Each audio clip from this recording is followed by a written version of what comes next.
Hello everyone, कैसे हो आप सब। तो आप भी जानना चाहते हो कि मेरे 5 मंथ की स्ट्रैटेजीज क्या होगी, कैसे मैं अपने पूरे सिलेबस को कंप्लीट करके उसका रिवीजन करूँगी। तो आप बिल्कुल सही जगह पे आए हो। एंड मैं आज अपने पूरे प्रिपरेशन के जितने भी मतलब प्लानिंग है, जितने भी मतलब जो भी मेरे डिसीजन है वो सारे आपके साथ शेयर करने वाली हूँ।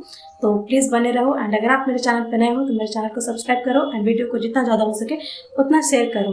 तो देखो गाइस, अब नीट में बच चुके हैं सिर्फ 5 महीने एंड हम सबको अपने लिए बहुत ज़्यादा मतलब अपने मतलब जितना जी जान है उसमें डाल देना है, ताकि अपना जो नीट 2026 का जो MBBS का एक सीट है वो इंश्योर कर सके। एंड मैं तो करने वाली हूँ, आपका मुझे पता नहीं, लेकिन मैं इस बार पूरे मतलब शिद्दत से लगी हुई हूँ एंड मैं अपने पूरे जान लगा दूंगी अपना सिलेक्शन पाने के लिए। एंड आई प्रॉमिस यू कि मैं ये नीट का जो 2026 का जो एग्ज़ाम है उसको फोड़ने वाली हूँ और अपना एक MBBS सीट को रिजर्व करने वाली हूँ। तो अगर आपको विश्वास नहीं होता है तो प्लीज़ आप मेरे चैनल को सब्सक्राइब कर लो एंड प्लीज़ देखना नीट के जब काउंसलिंग हो जाए अगले साल का, तब मेरे साथ मतलब मेरे चैनल पे लाके देखो कि मैं वहाँ पे अपना MBBS का जो कॉलेज है वो रिवील करने वाली हूँ। एंड ये मैं पूरे दावा के साथ बोल सकती हूँ तो कैसे क्या करने वाली हूँ एंड मेरे पास इतना कॉन्फिडेंस किस चीज़ से आ रहा है, तो ये सब चीज़ें मैं बताने वाली हूँ।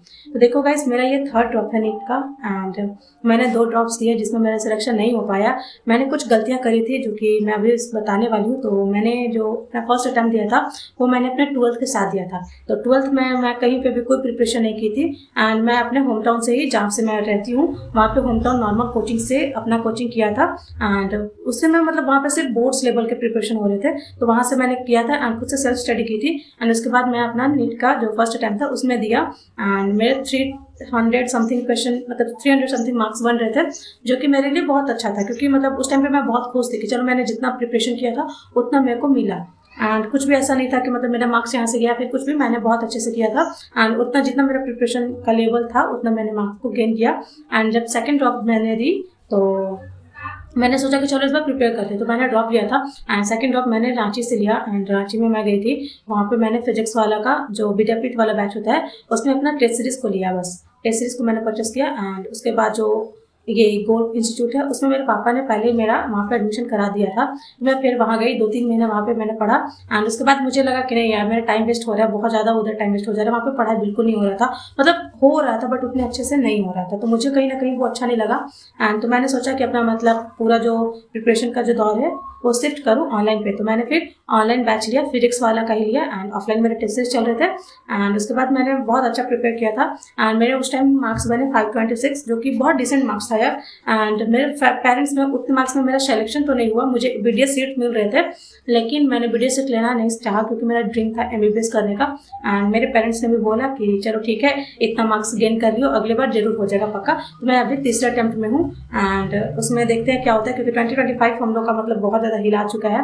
तो ये मेरा 2025 में मैंने मतलब दिया ही नहीं एंड उसके बाद जो समझो कि मतलब 480 मार्क्स मेरे बन रहे थे, तो वो मैंने बस ऐसे ही मतलब हो गया था। तो अब लिटरली मेरा ये तीसरा ड्रॉप है, मतलब तीसरा अटेम्प्ट है, दूसरा ड्रॉप है। तो मैं इस बार के लिए प्रिपेयर करने वाली हूँ एंड इसमें मैंने अब सारी वो गलती नहीं करूँगी जो गलती मैंने पिछले बार की थी, कि मैंने अपना जो टेस्ट दिया था उसका डिटेल रिवीजन नहीं किया था एंड मैंने टाइम टू टाइम रिवीजन नहीं किया था, और बहुत सारी चीज़ें थी, बहुत सारे फैक्टर्स थे एंड कुछ मेरे साथ ऐसे भी हुए जो कि मैं शेयर नहीं कर सकती हूँ। तो वो सब चीज़ मतलब भूल जाओ यार वो सब चीज़ को। बट मेरा नीट 2026 का जो मतलब एक मतलब जो राज समानी जो है वो भैया, उनसे मैं बहुत ज़्यादा मतलब अरे देखो बहुत ज़्यादा मतलब मोटिवेट हुई हूँ एंड उसके बाद मुझे कोई मोटिवेशन की ज़रूरत नहीं है। उन्होंने बताया कि देखो यार, जब भी तुम्हारे लाइफ में कोई भी मतलब ज़्यादा कुछ तुम्हारे साथ बुरा हो रहा है तो समझो कि वो गॉड का प्लान है एंड तुम्हारे लिए वो गॉड कुछ ना कुछ अच्छे से मतलब अच्छा सिक्योर करके रख रहे हैं तुम्हारे लिए एंड उसके लिए तुम्हें प्रिपेयर कर रहे हैं, इसलिए तुम्हारी सारी कठिनाइयाँ दे रहे हैं। तो वो सब चीज़ को तुम खुल के जियो एंड ये जितने भी सर्कमस्टांसेस आते हैं, जितने भी कठिनाइयाँ आती है वो सबको मतलब ये मतलब मत समझो कि प्रॉब्लम पे ध्यान दो, प्रॉब्लम पे ध्यान मत दो, तुम उस चीज़ पे कैसे निकल सकते हो उस प्रॉब्लम से एंड तुम्हारा क्या स्टेप होगा उस चीज़ से तुम्हारा डिपेंड करेगा, उस चीज़ पे डिपेंड करेगा कि तुम कहाँ जाओगे लाइफ में, क्या करोगे। तो प्रॉब्लम्स पे बिल्कुल भी ध्यान मत रखो एंड पूरा फोकस अपने प्रिपरेशन पे लगाओ। एंड वो जो चीज़ थी ना, वो जो मतलब वर्ड था, जो ये मैजिकल एक लाइन का जो वर्ड था, वो मेरे लाइफ में मैंने उतार लिया है एंड मैं अब किसी भी चीज़ पे कोई भी डिस्ट्रैक्शन मतलब कुछ भी नहीं आने दूंगी। एंड मैं अपना 2026 का प्रिपरेशन बहुत अच्छे से इनफैक्ट कर रही हूँ क्योंकि मैंने अपना पूरा सिलेबस बैच के साथ एक बार DPPs के साथ 5 सिलेबस के साथ and mock test 5 syllabus mock test and उसके बाद मैंने पूरा डिटेल में एक बार फिनिश कर चुका है एंड 2 दिसंबर को मेरा फिनिश हो चुका है। तो देखो फिनिश करने से ये नहीं होता कि तुम इंश्योर कर लोगे 2026 में तुम्हारा सिलेक्शन हो ही जाएगा, क्योंकि एक बार सिलेबस बहुत लोग पूरा करते हैं एंड उससे तुम्हें कितना चीज़ याद होता है वो बिल्कुल डिपेंड नहीं करता, क्योंकि याद नहीं होता उस टाइम तुम समझते हो। जब तुम सेकंड थर्ड बार रिविजन करते हो तब तुम्हें याद होता है एंड वही चीज़ में बहुत सारे स्टूडेंट जो होते हैं पीछे रह जाते हैं। एंड मैंने भी पिछले साल में कुछ गलती करी थी, इसकी वजह से मैं भी पीछे रह गई थी, लेकिन अब मैं अपनी गलतियों को सीख के एंड आगे बढ़ रही हूँ। एंड मैंने अपना जो एक बार सिलेबस पूरा किया वो मैंने बहुत अच्छे से किया है एंड मुझे बहुत ज़्यादा कॉन्सेप्ट मेरे सारे क्लियर्स हो चुके हैं। एंड उसके बाद अब मैं जो सेकंड बार जो होता है डिटेल रिवीजन की तरफ गई हूँ एंड उसमें भी मैंने कुछ चैप्टर्स कर लिए हैं, जो कि अभी 7 दिसंबर हो रहा था आई थिंक, तो मैंने कुछ चैप्टर्स अपने पूरे कर लिए हैं।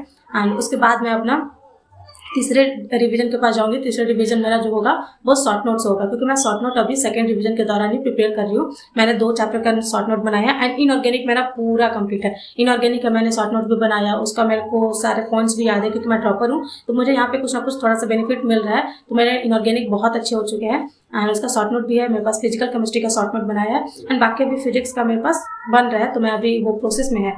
तो ये सारा चीज़ है मेरा प्लानिंग एंड अगर आप चाहते हो तो मेरे स्ट्रैटेजीज को फॉलो कर सकते हो, लेकिन ऐसा कुछ है नहीं कि मतलब तुम जो भी स्ट्रैटेजीज मैं फॉलो कर रही हूँ वो तुम्हारे लिए वर्क करे, क्योंकि देखो बहुत लोगों का माइंड अलग होता है, हम लोग इनफैक्ट अलग होते हैं इतने, तो सबके लिए अलग अलग होता है। लेकिन अगर आप मतलब मेरे स्ट्रैटेजीज पे स्टिक होना चाहते हो तो मेरी स्ट्रैटेजी यही है कि मैंने एक बार अपने डिटेल रिवीजन किया है अभी, मतलब पूरा सिलेबस, एंड फिर उसके बाद मैं डिटेल रिवीजन कर रही हूँ, उसके बाद मैं थर्ड रिवीजन भी करूँगी। एंड अगर आप चाहते हो कि मैं अपना पूरा जो शेड्यूल है वो सारा चीज़ आपके साथ शेयर करूँ तो आप प्लीज़ मुझे कमेंट में कमेंट कर देना एंड मैं अपना जो टू डू लिस्ट है वो सारा शेयर कर दूँगी, जो कि मैंने इनफैक्ट जो पूरा डिटेल रिवीजन है उस चीज़ का मैंने पूरा बना लिया एंड मैं बहुत स्ट्रिक्ट रहती हूँ। मतलब अब पहले तो नहीं रहती थी, लेकिन अब मैं बहुत स्टिक रहती हूँ स्केड्यूल के हिसाब से। तो यही था मेरा स्ट्रैटेजीज एंड अगर आपको फिर भी कुछ और जानना हो या फिर और कुछ पूछना हो प्लीज़ मुझे कमेंट करना।